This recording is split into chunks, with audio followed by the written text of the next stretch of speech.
what?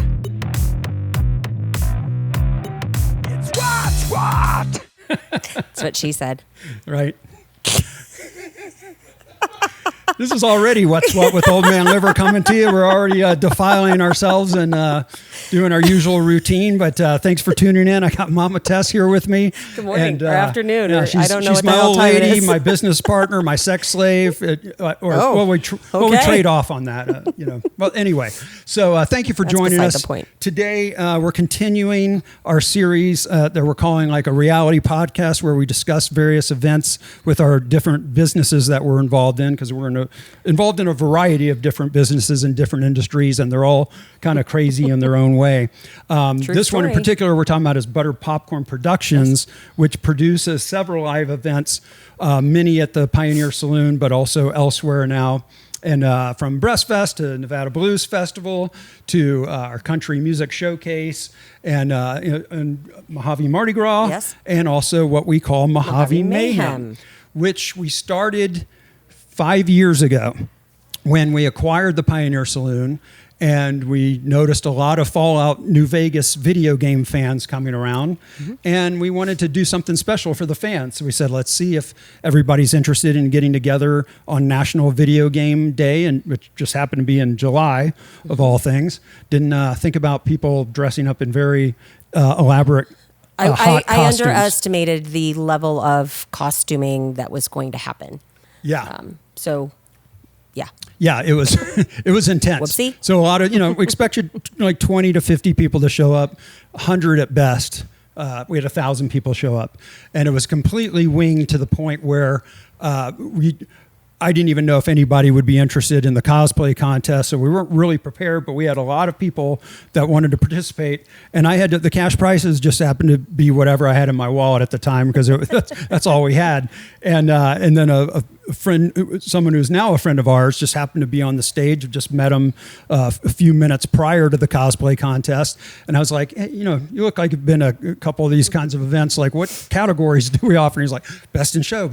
So I get right up on stage. So for Best in Show, it was that spontaneous, but people loved it. Yeah, they did. For that reason. And we still try to carry that to this day, because once we had a successful first year, we couldn't just stop. Right. And this was prior to the Amazon show coming out, because there is a Amazon Prime show called Fallout now, which is a huge hit for them, starring Walton Goggins.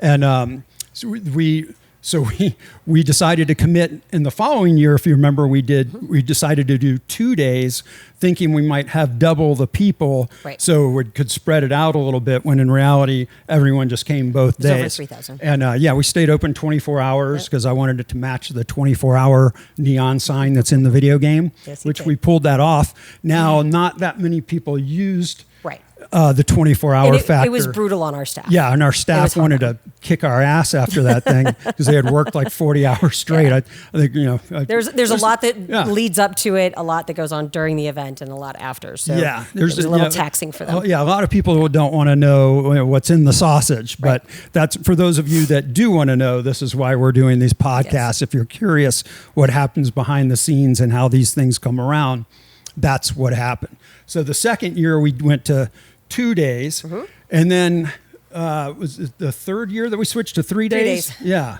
and then the fourth year 3 days, and we'll probably continue it. The 3 days seems to really work for the cadence of the event, and I don't see a reason for us to. Yeah.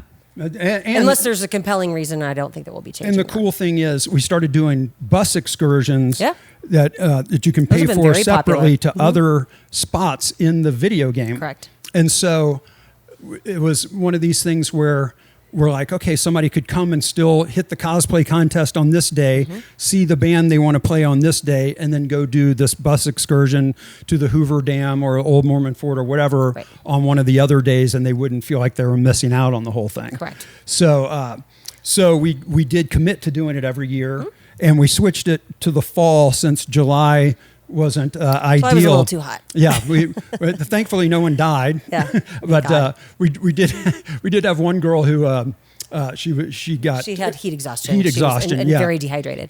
Which happens to us all the time up here, because people forget that we're at 3,700 foot elevation, and it is very, very easy to get dehydrated.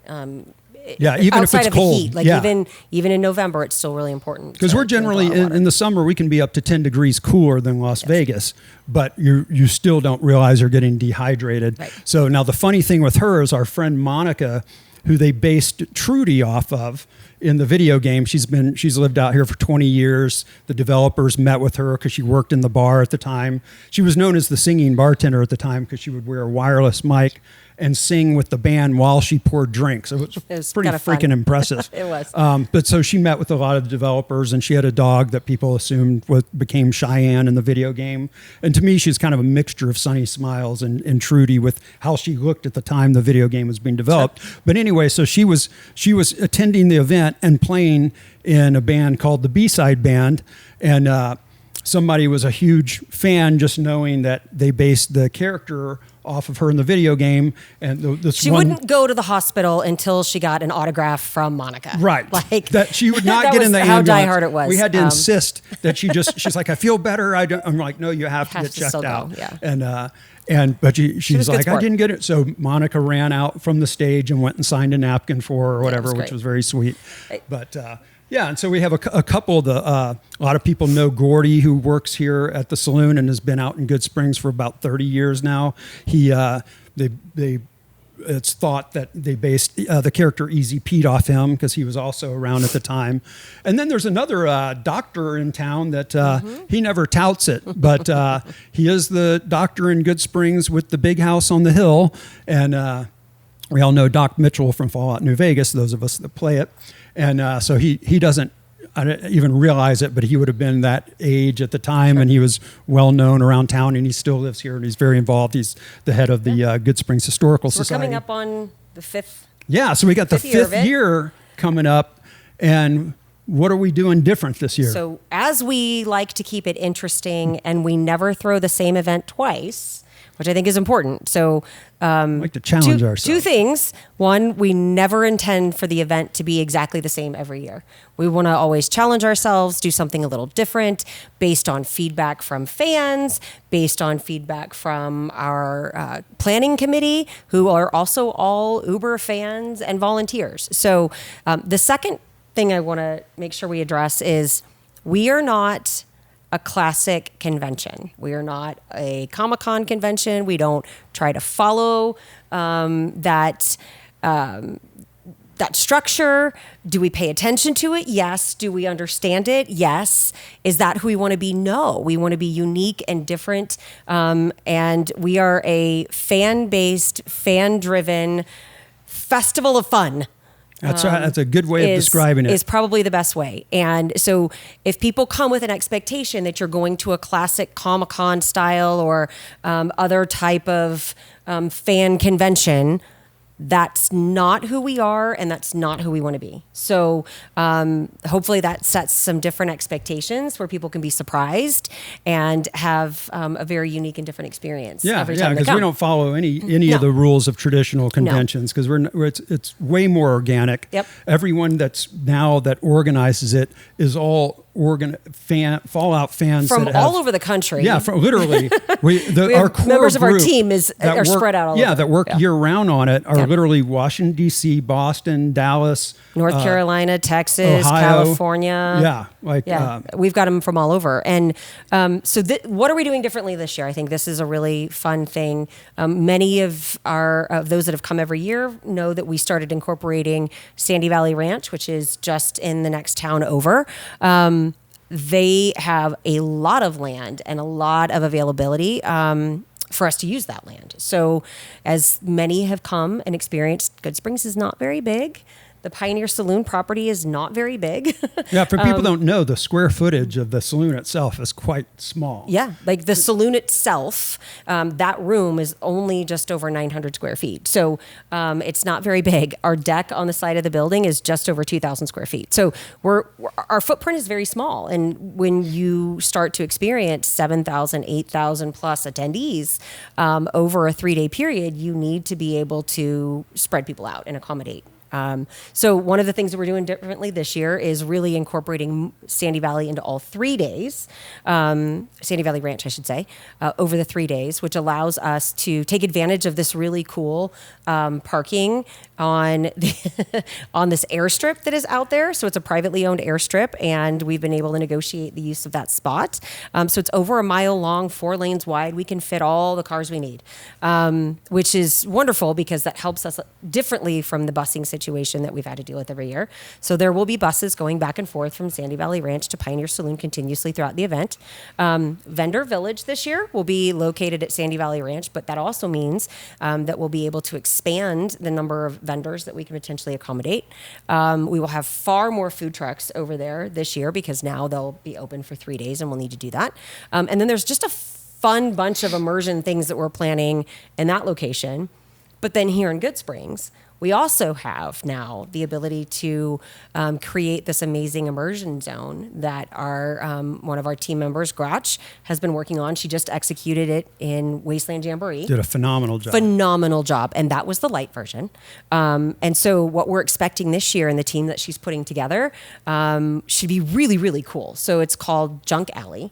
And you do have to be in costume and in character in order to enter. So she's really put a lot of thought into this. The whole team has done some really cool planning. I'm excited. I can't wait to see what they come up with. Yeah, it's gonna be There's some crazy. stuff that are still going to be surprises to Old Man Liver and I, which is going to be really fun because we won't see what it really comes out to be until we show up that day. But there's a lot more to come out. We negotiated some better rates with a variety of hotels this year. So unfortunately, Buffalo Bills is not going to be part of this year's event. So South Point Hotel is one of our partner hotels this year. They have a block of rooms available.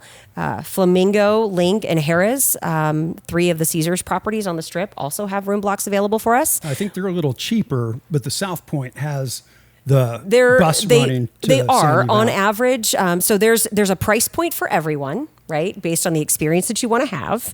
And then the South Point is going to allow us to provide shuttles only to South Point guests, though. So you cannot stay. So you have to stay at South Yes, Point. you have to stay at South and Point. you pay extra and for there will the be shuttle. an additional fee for the shuttle, and that'll be announced soon once we sign that contract. But there will be plenty of opportunities and options for people to stay. And of course, people can stay anywhere they want, yeah. but these are just And negotiated a lot of people rates are that we going to have. camp, and especially at Sandy Valley, because you can just camp there the entire time. And they've got other TPs and stuff like that. Yeah, on their they'll be property. if they haven't already done it, they'll be putting up how you can camp. So don't just show up and camp there. You have to actually book a reservation. Man, I'm It's not sniffing like a lot. I got cocaine and Adderall, man. Don't do drugs before hosting podcasts. Oh, you're so silly.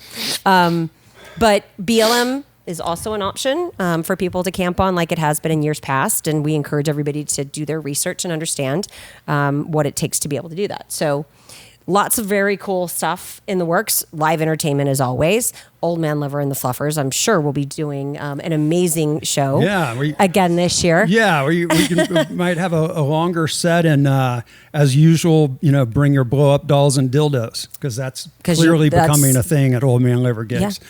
I don't know what that Just don't hit says anybody in the about head me, with but them. Yeah, But- yeah.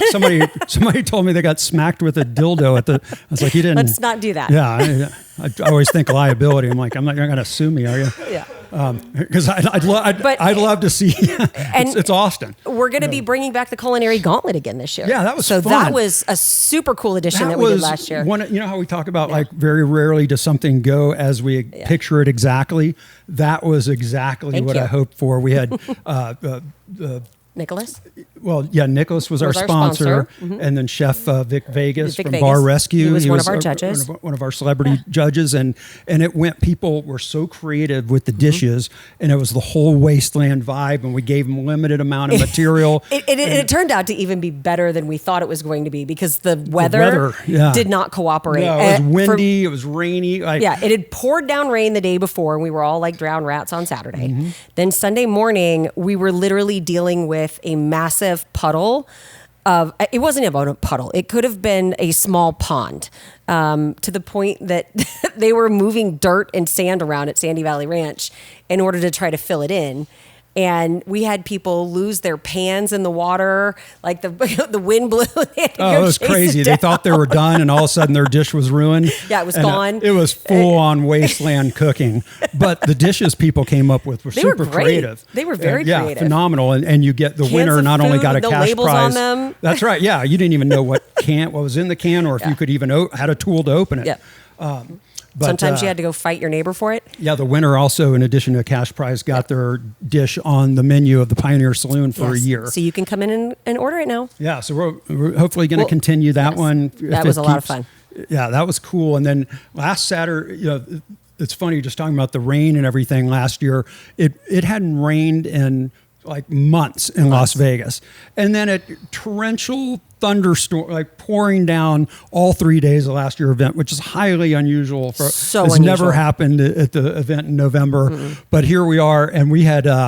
nobody knew this, only really Mama Tess and I, but we had Walton Goggins and some of the stars of the TV show Fallout surprise guests with coming in and serving drinks at the bar. Aaron Moten participated, Yep. and it was really neat, but we couldn't tell anybody, and we wanted it to be a surprise to our team as well. And then I don't ever count on anything working out, especially Until it actually happens. because we were told he was going to be showing up in a convertible, and I'm like, it's pouring down rain. What are the chances? But he they're like, did. okay, 20 minutes, he's out, 20 minutes out. And we had to work with the security team ahead of time to get it all worked out. But he still showed up. They loved it. They legitimately, I felt like, just connected with the fans, and they were happy to be here.